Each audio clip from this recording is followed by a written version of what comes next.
Alrighty, and welcome back to A Journey to King's Cross, a Harry Potter book podcast. We are on Chapter 4 at Flourish and Blots. And we have a wonderful image of the main man himself, obviously the greatest wizard in the Harry Potter universe. What was his name again? I think it was Schmilderoy Smart something? No, it had something to do with a lock, I think. Was it locked up? In prison? It's a weird name. Lockroy Guildhart? Yeah, Lockroy Guildhart. Anyway, Smoldering Smallheart and everything is got a nice, giant, award-winning, what was it, the Witch Weekly award-winning smile. And he's got his jaunty hat. He's got like the freaking star like crescent moon on like his robe and everything, holding a book with an equally blatant smile. I have to admit, I do appreciate a man who loves himself. You know, just as a personal thought process. You know. All right, Leo, get out of here. Any comments or anything you guys want to add to the actual artwork or anything? He looks like a twat. He really does. I'm going to be perfectly honest with you. She was not being unsubtle when it came to this guy being a complete and utter buffoon. Anyway, we, of course, get to start off with back at the Burrow and everything. And I really, really wish that J.K. Rowling had continued throughout the series, touching up on Ginny. It feels like she gets a lot of like minor focus over the course of this book, especially in this chapter. And I don't really recall her being mentioned or referred to too often until like I think it was book 5 or something along those lines, where she starts popping back up. Yeah, she's like in book 3, she's like barely mentioned at all, if at all. I don't think she's mentioned in 4 either, to be honest. No, she is, because she goes to the ball with Neville. Yeah, but like a passing mention. Yeah, kind of and as we go through this this book Isn't and everything. Ginny the one who yells at them about Hermione in book 4? I thought that was book 5. No, about Ron asking Hermione to the ball. No, Hermione does that herself. And then, well, yes, but I'm pretty sure Ginny's like, no, she really does have a date because somebody else asked her and she said no too. Yeah, but it's all around that date thing and everything. She gets that. That's pretty much it. She's not. Yeah, but she's like, she doesn't have an active role in the series. I really do feel like if they spent a little bit more time fleshing her out as a person and everything, and a character, that the romance would probably have hit a little bit harder in terms of the Harry Potter series. Instead of all of a sudden shoehorn. Oh, hey. We already know she likes Harry. She's, ironically enough, in spite of the fact this is the second book, she's the first person to have any type of attraction towards Harry, even if it's basically an 11-year-old girl having a crush on a 12-year-old boy. That's fair. But still, it's something. Hermione has showed no interest in almost every other female character as either an adult or, I think that's, or on the Quidditch team. You know what I mean? I think there was, like, it really is Hermione Granger's book, basically, because she's, like, the only female character that gets sizable amounts of screen time over the course of the series. That's true. I think she still technically passes the Bechdel test, though, doesn't she? I think Hermione does, because she does talk to another women over the course of the series, and they don't talk about men. I think that's the name of it. It's called the Bechdel test, basically. It's a very low standard, but you need to like have a woman and another woman have a conversation with each other that doesn't involve or revolve around a man, and you pass the test. I think the first one at least covers it, because if I recall correctly, Hermione technically talks to Professor McGonagall at some point in the series, and it's not involving any of those things. Is it called the Bechdel test, or you know? Okay. I'm gonna look it up. I'm also looking it up. Anyway, the funny thing is we have like I do find it we all kind of like the Bechdel test. Yeah. I am an amateur writer, and so I keep an eye on stuff like this. I try to avoid TVtropes for .com for a reason. Anyway, we all three of us kind of when when Molly was talking about, like, when Harry was referring to Molly feeding him, like, fourth help. She knows. Fourth helping. It's like, oh, dang, Harry. She damn well knows. But, like, man, he's already eating 3 helpings. That's a lot of food for a 12-year-old. And I can only think of one circumstance where you are feeding a child that much when they come into your house, and that's because they're not getting enough at home. So it's one of those things where it's like, I feel like even if Harry doesn't say anything, Molly knows. And while Molly isn't a perfect character, and I don't want her to be, this is one of those, like, she tries to be a really good mom. Though, to be perfectly honest, Harry is like her unofficial favorite son in a sense. You mean official favorite son? I don't think it's ever... It's her official favorite unofficial son. To be perfectly honest, he's also going to be her only son-in-law, so, he's got that going, too. It's true. Ironically enough, with all of the people and how successful the Weasley family ends up later on and stuff, Molly's probably going to be well taken care of for the rest of her life. For all of her all of her children end up pretty freaking rich, to be fair. Let's see here. Ron marries the future Ministry of Magic, Mistress of Magic, I suppose. He also takes over his other brother's job, like running the joke shop with the surviving twin, who I always forget which one lives. George. We got one who works at the bank. We've got one who works in dragons, and Ginny becomes a Harpy and a Quidditch player. Harpy, I think. And she marries Harry, who is filthy, stinking rich. Naturally at everything. Who's an Auror, and I doubt that job doesn't. Percy probably still works for the Ministry, and ironically enough, out of all of the people, Percy probably ends up the least successful out of the entire family. Yeah, and if anything, Ron's only more successful because of his wife, and the fact that he's just Harry's best friend. So they're like, yes, he helped defeat Voldemort. I think he also actually became an Auror for a hot second as well. So works for the Ministry, but also doesn't. I found BechdelTest.com, searched, and 7 of the 8 movies pass. Oh, Goblet of Fire doesn't? By the movies, not the books. I was looking it up. I think most of the books pass. The problem is, from a male point of view book, there's very limited instances where it's like... But there are some points where they're not talking about a guy. I mean, fair enough. We get the... let's see here. What else is going on? If I look at the Goblet of Fire... bless you. Movie, though, there is a lot of people that are like, I don't agree. There are a lot of small conversations between 2 female characters. But not often. Alright, let's see here. What else do we actually... Oh, the Ron's broom getting passed by floating butterflies and everything. At that point, you might as well just run, kid. if a butterfly is flying past you, like... At that point, the only reason you're on a broom is if you want to go up. Let's see here. But it was nice of Harry to share his broom with them. Oh, he's always doing that. I know. But it's still nice. I'm still going to acknowledge his niceness. Let's see here. What else gets put on? Oh, poor Errol. The house. I have to admit, I gotta be perfectly honest. I'm surprised the Weasleys didn't put something off to the side for a new owl. Right. Because that's kind of important.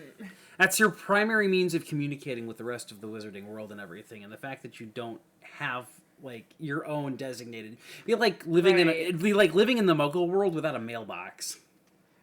Kinda. I mean, the only thing is, I guess you're never sending any letters. You're waiting to receive one and then sending a reply back with those owls. But they do mention that you can borrow, there's a post office that you can go to. They would just have to frequently go to the post office. The major issue with that being, though, is that would require using, Floo powder or somebody... I think one of the two of them having to... I think it's on record later on in the series, on this book specifically, that they can actually apparate. And that they use the Floo powder to keep track of the kids and stuff. Because apparently, I feel like that'd be harder to do apparition with 7 kids. Well, they've got 5 at that point. They're 5 or 6 they're taking. It'd still be a bit of a pain. Yeah. We get the introduction of Floo powder as well in this chapter. Another means of magical transportation. I think the last one was technically the broom. I think this one's going to be the flu powder for this book, and the next book is the night bus. So True. I don't know 100% how specific it is, but I could have sworn that Rowling tried to introduce a new form of magical transportation each and every Fair. book. Fourth book would be the port key. Fifth book would be apparition, I believe. Although technically, I guess you could count the Thestrals. Thestrals would probably be a little bit more accurate. The But then sixth- again, if for counting animals and stuff, technically some of these books have multiple forms of magical. Buckbeak is also introduced in book 3. That's true. Well then. All right. After that, we get introduced to the chapter namesake of Flourish and Blots, where we meet Lucius Malfoy for the first time, and we get touched up on the law. Wait, no. Yes. Forgan and Burks is where we right meet bad. him first. Sorry, Flourish and Blots is the good bookstore. There's a bad bookstore. I want to go to the bad bookstore. Anyway, we run into Mr. Borgin and Mr. Malfoy, and it's kind of amusing how many little things pop up during this whole conversation that become relevant in future books. Very first thing is where Harry's hiding. The vanishing cabinet. Good thing he didn't shut that door all the way. He'd be in It's Hogwarts. not broken as I assumed it was. Yeah. Because it doesn't break until later in this book. Spoilers. I think we also get the Hand of Glory is also mentioned in here as well, which is what Malfoy ends up using to lead the Death Eaters into Hogwarts. Using the magical black powder thing that the twins actually end up Peruvian creating. instant darkness powder. Yep. Which also gets mentioned up and everything. We have the Muggle Protection Act, which I believe is the inciting incident for why Malfoy goes directly after Ginny Weasley and stuff in terms of, the opening of the Chamber of Secrets. It's one of those things where we don't know necessarily how much Lucius knows about, what it is exactly he has, just that he has enough information that use it as a political weapon in a sense. We also know that apparently Lucius has a lot of poisons in his house.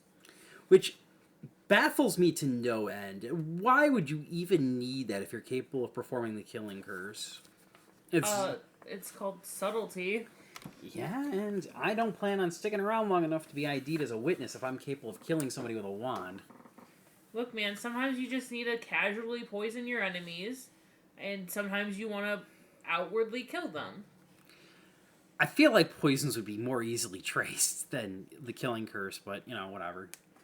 It's not like he didn't try to just kill Harry in the middle of Hogwarts or something along those lines in the movie. Yeah, but, that's the movie. There's a lot of little liberties. Also, he let his temper get the best of him. If he's planning a murder for a long time, he obviously doesn't want to get blamed, or he wants to be able to blame somebody else. And if your wand casts a killing curse, and they have a spell to check what their last spell was, but isn't it only the last spell? Because you could then immediately cast Wingardium Leviosa. Lumos, Accio. Oh, we also get the necklace that shows up as well. The cursed necklace. Yep, the cursed necklace pops up. I just realized. Remember, the wine was poisoned. So he mentions one of those poisons. It would not surprise me in the slightest if Malfoy ended up buying one of the poisons back at some point in time. It's almost as if every single thing that Malfoy tries to basically use to kill Dumbledore in that book is all mentioned in this chapter to me. I might not be 100% certain. But it's like one of those little things where it's like the more I look at it and the more I think about it, maybe she is a good author sometimes. It's one of those things where it's like, do you think, did she, did she go back over her own book? It's like, I can use this, I can use this, I can use this, and I'm going to go with that. I don't think she had it planned out later in the series for that. I think she was just world building and decided to actually, make some callbacks and stuff. Yeah, but hey, if she did plan it all, like I say before, I'll give credit where credit's due if that's how it actually happened. Of course, we get... Probably should just had water.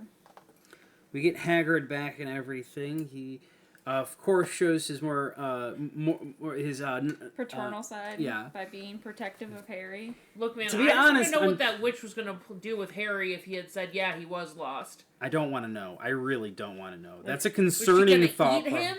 I'm concerned. I want to know, why did she just have a tray of fingernails? Like, was she trying to send him out, like, give him out as, like, chips or something? I Or can't imagine Samples. I can't imagine what potion would require full human fingernails. Oh my god. Polyjuice. Oh man. Yeah, but you can use a hair. Oh god, that would creep me the fuck out so That badly. is Like the grossest potion. one of the things that I hate in terms of like stories and stuff is torture scenes and stuff, and the idea of somebody pulling my fingernails out of Gross. my fingers. Passing. Moving Oh, on. God. Ugh, ick. Oh yeah, I was cringing so much when she mentioned the fingernails thing, and I was just sort of like, ugh. It's right up there with nails on a chalkboard. Anybody even says that, and it creeps me out. Speaking of human anatomy, why did Borgin and Burks have a pile of human bones, and how was Harry able to identify it as human bones? He assumed. Unless they were actually skulls. And also, I think there were some in the movies. grave robbing might not be as illegal in the Wizarding world as it is in Harry Potter, in the Muggle world. I'm gonna be honest. This whole shop makes no sense to me. The fact of the matter is it was open since around the time Lord Voldemort was actually It is running obviously around. full of dark magic. And yet, for some How is reason, it the still Ministry has not cracked out on this. Yeah, how is I the Ministry would- not shut it down? I would assume that while these objects are cursed and it's not encouraged to purchase items like these, it might be one of those, it's one of those instances where it's like, we're not going to you- allow this shop to be open, but if we ever need your records of who you've been selling to, they are ours. It's not illegal to own it, but it's illegal to utilize it, maybe? Yeah. There's a lot of things It's that not just... illegal to own an enchanted car that can fly as long as you don't plan to fly it. Loopholes. So, and it might be one of those, better the devil you know than the devil you don't. So at least if they know that these shops are open and operating and they have records of it, it's better than all the stuff they like can't being on the black track. market. Yeah, so that's probably why this shop is allowed. Fair enough. Alright. We definitely need to touch on the actual introduction of Lockhart. He's such a relevant. I have to admit, though, small touch. Harry used taking all of the new books that he just got for free and giving them to Ginny is such a sweetheart move. And you can't I'm sorry, tell can me. we back up in the fact that Harry's like, let me just try and block this so that they don't feel bad about how little money they have in Gringotts? Oh, You can't tell And me if Harry had a few more brain cells or was a little bit more knowledgeable about the world that he would find some way to to make a just donation. anonymously Yeah, be like, I transfer don't, money Yeah, slowly so that they never knew. which 100% he probably did that when he was older. Or randomly just He be like, probably- hey, every I'm single just gonna time. randomly buy them, buy all the Weasleys their brooms. He Be did. like, I don't know where he came from. He did do that with Fred and George. He gave them his winnings to let them open up the joke shop. Yeah, but on the obligation that they get run some good dress robes. So he did. He is capable. True. It's just he could have done it. He could have looked for more opportunities. Yeah. Plus, they tried. The only reason they took the money is he's like, consider me an investor. Hey, you know That's what? the only reason they took it, because they're like, that means we can give him back money later, or we can give him free products later. It works. It still works, and I don't think at any point in time does Harry ever take advantage of their shop, as far as No, I'm aware. not that So I- even if they I did think give him a do discount, give him free stuff though. but and not discounts. that Harry asks for it. No, just that Fred they and just George dump do it on him. and I am perfectly okay with that. You know what I mean? Like Harry's out here doing the best he can, and I got the feeling that him giving Ginny those books probably was his little way of giving back to them in terms of finances. He's like, ick, gross, but also like, but I can use this to my advantage. Because if he didn't care about the Weasleys, he would have just dumped them on the floor of the bookshop and been like, nope. Or he would have just kept them and is like, well, one less thing I have to pay for. Gross, no. They were all signed by Lockhart, and he already didn't like him. Also, man, poor Harry. Just being called out like that. Be like, look, it's Harry Potter, everyone. Look, it's Harry Potter. He's famous like me, but maybe Famous not as Harry famous Potter. as me. Can't even go into a bookshop without me making the front page. God, Draco just doesn't have good insults. I will never ship Draco and Harry, but the beginning of this chapter makes me realize why there are Draco Harry shippers. Like when he's talking to his dad about wonderful Harry Potter. Stupid Harry Potter and his awesome broomstick and his beautiful green eyes and his ability to walk around and being really cool about everything and his really good wizarding skills and stuff. I just want to wrestle him to the ground for some freaking reason. So he does say, Harry's not even that good at Quidditch. I'm like, I don't even know why he's on the team. It's probably just because he's famous and his stupid scar and all that's not cool at all. Lucia's probably just singing I like, swear. God, shut up, shut up, shut up, shut up. I'm thoroughly convinced somebody was talking about Harry in front of Dobby, and I know for a fact it wasn't Lucius. Oh my god. Stupid Harry breaking the rules, going and fighting Voldemort, and saving the Philosopher's Stone. How stupid is that? It made him win the House Cup and I was supposed to win. Stupid Potter. Why won't he be my friend? As Brandy says, but Daddy, I love him. It's just my favorite reaction to it. Listen, you're laughing at me, but every time Oh no, I find this whole situation hilarious. I make movie references a lot. At work, we'll be getting blood on a cat, and cats have notoriously small veins, so you like hit it, and then if your needle shifts a little bit, you've lost the vein, and so we'll be like, Jack, come back! The boat's here! Jack! Come back! Every time. Look, man, even professionals have memes. Oh, for God's sake. We also get my personal favorite scene that I really wish was actually in the movie when, of course, Lucius has to give Arthur shit about the fact that he can't... showdown. He can't afford, like, new books and everything. And I was like... What's the point of being a disgrace to wizards if they don't even pay you well? We have a very different opinion of what disgraces the name wizard. And it makes it all the more fun and stuff. This is Arthur's really collected in the movies and everything, but man, they actually throw down in the book. Okay, I have to imagine a little bit thinking of him with an Irish or Scottish accent, and him just being like, come on, we're gonna fight now. He's got the old timey. I can't do the accent for some reason. Put him up, mate. Let's go. No, that's more of like a London. I can't do. But, like, I just imagine him with, like, a thick Scottish or Irish accent. Brogue. And being all right, yeah, Lucius, we're going to be going downtown. I'm going to show you exactly why I got both of my fists out instead of my one. Because I'm going to knock you out flat on your back for throwing shit like that at my family. There you go. There's the Scottish brogue. Look at how many kids I have that can prove I get more sex than you do, Malfoy. And they're all sons, which means I have a big dick. Oh man, I remember that. Oh man, and of course, man, the fact of the matter is, like, I know it's not true. But the attention to detail about Lucius Malfoy being hit on the head with the encyclopedia of toadstools and stuff.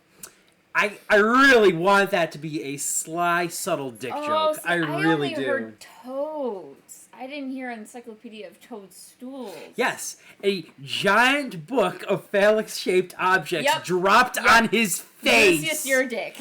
God, no. See, No, he got dick slapped. So, obviously, he got dick slapped. He did. He got dick slapped. I know like J.K. Rowling is not that type of writer because like there's fucking whore. It's a children's book for God's sake. I know, but it's so deeply hidden that people think I'm references are in children's TV shows. Yeah, I've seen Shrek. Fingerprints. No, I don't think so. That was an Animaniacs joke for you kids that weren't growing up in the 90s. Hello, nurse. Good night, everybody. I'll conjugate with you, but I've never even kissed a girl. So many adult jokes. So 100% there could be an adult joke in there. I'm very disappointed if there wasn't in there.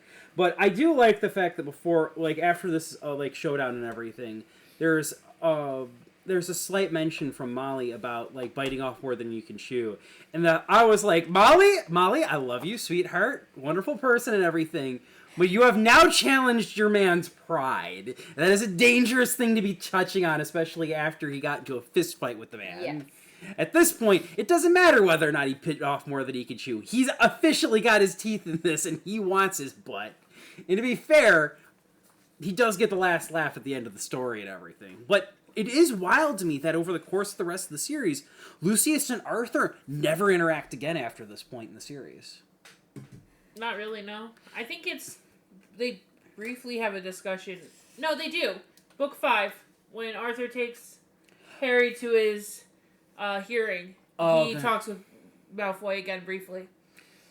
Oh, and there's the frickin' the Quidditch tournament. Quidditch World Cup. But they don't really interact that much. In the Quidditch World Cup, they're in front of, like, leaders of the countries and stuff, so neither one of them are starting shit there. As much as they want to. Oh, Look, God. man, I have to imagine it takes every ounce of Arthur's self-control to not be, like, on site with Malfoy at this point, with Lucius. I would have loved in the final, like, before the final climax of the fight, before the Malfoys run off and everything, I wish there was some sort of fight where we saw Arthur and Lucius trying to kill each other. One of them would have been dead if they had gotten. Oh no, Lucius would be on his back. I don't doubt that for a second. The thing is, though, is I really like. Oh, Battle of the Ministry would have been perfect. Arthur Weasley showing up and like I know Sirius Black has Get Away From My Godson and decking Lucius, which is highlight. No offense to the actor. I love the actor and everything, but I love that moment when freaking Sirius Black just fucking decks him right in the damn face. I was like, yes, eat it. Arthur was still recovering, I think. He got injured in Christmas time. Around Christmas, right? Yes, but it during did take Christmas. him a long time to recover. Because it was the snake. But that bite, didn't happen wasn't it? until the end of the year, if I recall correctly. True, but also so that means Arthur was. He would have had half a school year at least. True, but Arthur was still actively working for the Ministry, so I don't think he would have been allowed to show up. Well, he was doing watch at night at the Ministry when he got attacked originally. Oh, so that's it wouldn't surprise He me. could have just been working late. On quotations, but still, that would mean that he could have potentially been there. I would have loved Lucius Malfoy and Arthur Weasley having at least some semblance of a showdown. But yeah, at Battle of the Hogwarts, he would have been like, "You're not getting away this time. You're gonna fight back against me, and I'm gonna testify, and you're going down." I would. Oh God, I know this is a comedy bit, not taking remote seriously. I could see Arthur like seeing Lucius at some point during this battle.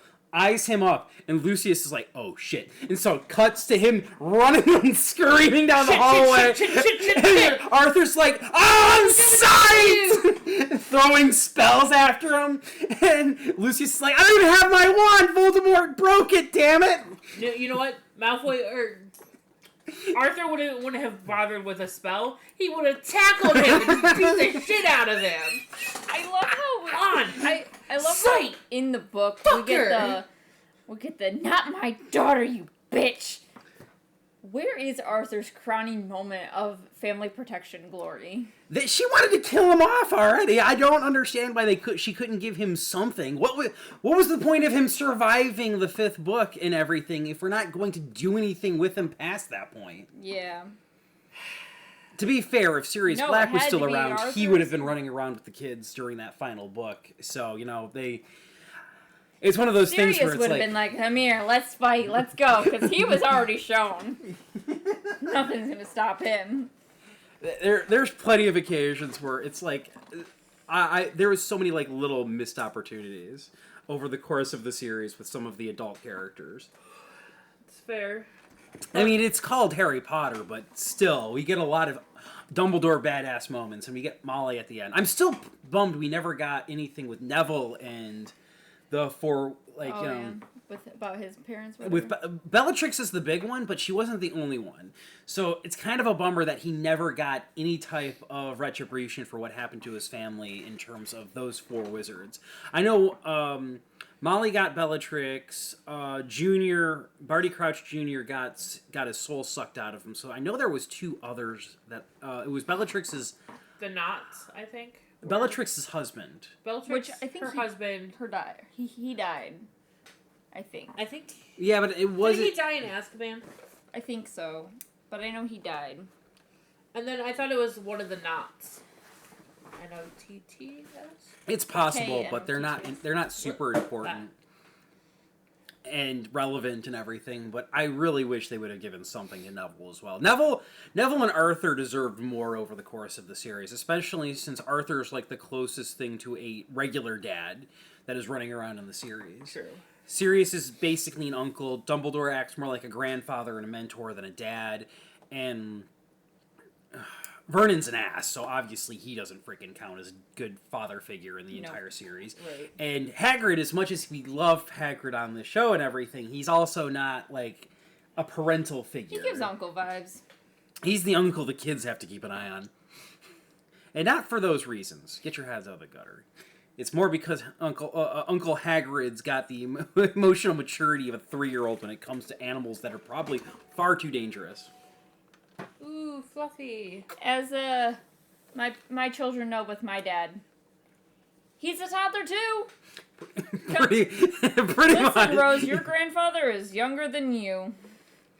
He's this many. So that's kind of... At least Hagrid's in double digits. How old do you think your dad is? 7. That sounds about right. Oh, no, sorry, off camera, you guys didn't see it. I held up one finger when I said, this many? My dad acts like he's 3. Oh, man. What was the... I had another joke. Damn it. This is going to bother me, and I'm going to remember this when I'm laying down to go to sleep and everything. I'll be like, there it was. You'll have to save it for next week. If I remember it in time. If I remember it long enough, that's for sure. Anyway, we get a couple of moments and stuff, glasses, and then basically we just teleport back with Harry commenting about... Thank you for mentioning the glasses. How the hell did Harry fall on the hearth to snap his glasses on the bridge? I'm convinced that he probably hit it at a bit of an angle, and that was just the most fragile point on his glasses. No. Kimmy, have you ever broken your glasses? You would have to hit them right at the edge, but if it broken them, they've never broken in the center. It's on the sides. The temple bars. Yeah. Mine have always been the temple bars. You forget that I used to wear glasses. In half. I've accidentally snapped them center piece right here in the past. Oh, you have? Yes. Okay. But if he landed right on the side of the glass, it's possible to break on the nose, depending on how far. We also don't know how good his glasses are, or what, They were already broken. I think Hermione repaired them in year 1. Most time, I feel like... That was a movie thing, I think. No, she was actually... Ron wanted to do the rat color thing, and Hermione was like, I wanted to do a more simple spell, and pointed the wand directly at Harry to fix his glasses. Yeah. That's how Reparo was originally used in Book 1, before getting used again in this chapter. Yeah, which in the movie it was by Hermione. Even though it's like, you should be able to use magic right now, Hermione. Yeah. To be fair, they're in the middle of yeah, so much for Miss Rules. Yeah. Hermione gets a lot more action and stuff, and sometimes it kind of makes you wonder about how things operate in terms of the underage restriction of magic and all that other nonsense. But, I mean, they follow a bit more strictly in the book. It's just in the movies, they forget. Harry is literally using Lumos in his bed at Privet Drive. At Privet Drive, bugging his uncle before it glows up and starts up the opening title and everything. That broke so many freaking rules, it's so non-canon it hurts. Even though the idea of Harry turning a light on and off to mess with his uncle sounds hilarious. Right. Anyway, both of my co-hosts are in the middle of doing other things, and we've pretty much touched everything to go on this chapter. We're only like a little over a half hour into this, but overall, there's a lot of like cool details and everything, but nothing like super amazing or interesting. I mean, they do also include the Lucius Malfoy picking up the Transfiguration book and then putting it back in the pot. I know. Slipping the diary in. Yep, that's true. The book, the game, the Harry Potter and the Chamber of Secrets Game Boy game actually shows a minor detail where when he puts the book back in there, he puts a second one in there as well. And if you're paying attention, you will actually notice in the actual pixels and stuff. I think they showed it in the movie too a little bit. Yeah, they you do just focus have to on really it. Look. I think Harry notices it in the movie. Yeah. In the book, it's not touched on in the slightest. It's just an action of him taking the book and putting it back and saying, "Yeah, girl, this is the best your father can afford you," and then storms off. In the actual movie and everything, you actually see it happening, and you see Harry notice and kind of glance back at him. Yeah, and kind of like, Harry. That's one thing I do like though, because Harry is a seeker. He should be capable of spotting very small details like that. Yeah. Like, oh, that's weird. Why didn't you check her stuff? Here's the funniest thing though, is if in that he could have noticed when he dumped his books into her cauldron too.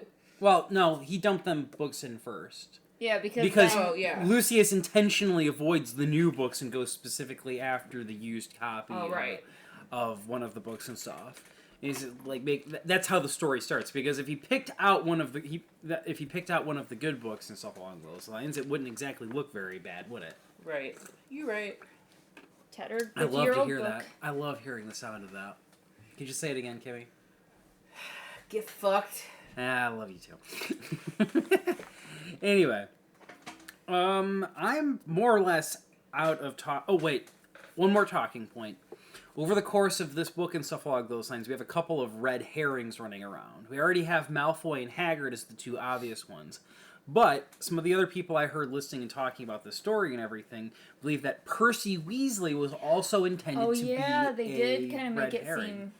Yeah, he gets a lot of small mentions over the course of this book, just like Ginny does. And it's one of those subtle things of keeping these characters in your mind as the story goes on in order to keep a high list of suspects over the course of the series. Yeah, and they had him reading the book in the shop, Prefects with Power, or something like that. Mm-hmm. Yeah. Like, prefects that quickly became powerful later. And my first thought is, Voldemort. Yeah. He was a prefect. Oh, yeah, I forgot about that. He was the good boy. Yep, he was the big head boy before Percy was. I honestly have no idea how that prefect stuff actually works, because it sounds like there's a prefect for every single class in like Hogwarts house and everything, and one for each year after a certain point in the year. I think it was year 4 when Ron got it. 5. 5, yes, because they were. So you have a max of 2 prefects per house. Oh no, you'd have 3. 4. Well, no, you'd have. I'm counting of each gender. 4. 7. No, it'd be 3. There's 3. There's 7 years, so it'd be 3 different sets for those 3 grades, and you'd have 2 for each grade because you'd have a boy and a girl. Oh no, it is 2. You'd have 2 for. You'd have 4, 2 boys, 2 girls, because the one who became the 6 years who become 7th years would become. Oh wait, no. Head boy and head girl. But that's only one out of all the 7-year prefects. Really? I don't think. So you can still be because Ron didn't become head boy. No. Oh, because actually, we never would have. No, We never found out. Actually, I take it back. Well, yeah, because Harry, like the top 2 picks weren't going to school that year. Yeah, so I think it's only head boy or head girl was only one out of all. Like you would pick a head boy and a head girl out of all of the 4. Or all of the prefects for each house. Only one of all of them would become head. So that, yeah, because if I recall, you're not required to be a prefect to become a head boy. Because James wasn't a prefect, but he was head boy. I don't get it. Yeah, because it doesn't make sense. I think it was actually touched on in book 5, where Lupin said he was prefect for his year and everything, but they did mention that James was head boy during his final year at Hogwarts. Anyway, now that we've touched on pretty much every single possible detail, I can't think of anything else. Anybody else got any other things they want to hit? I've got nothing. No. All right. Sounds like we're going to be wrapping things up relatively early, considering. Usually go for about an hour on most cases. So we were sticking at 40 minutes before. yeah, but we've been going up to an hour. Well, something else. So I was looking up on the Harry Potter wiki. So between the head boy, head girl, and the prefect. So prefect, one male, one female student were chosen from each house in their 5th year to act as prefects. They would continue to be prefects in their 6th and 7th years until they left school. Although heads of house can make recommendations, the power to appoint lay solely with the headmaster, and being a prefect did not guarantee a student to become a head boy or head girl. Okay. And in fact, they didn't even have to have been a prefect at all. Which is what Mitch said. Yep. Which I didn't understand. I thought being the prefect was the first like qualification. Yeah, I thought you became naturally the head boy next. So yeah, there could be between 4 Harry to 6. could have been head boy.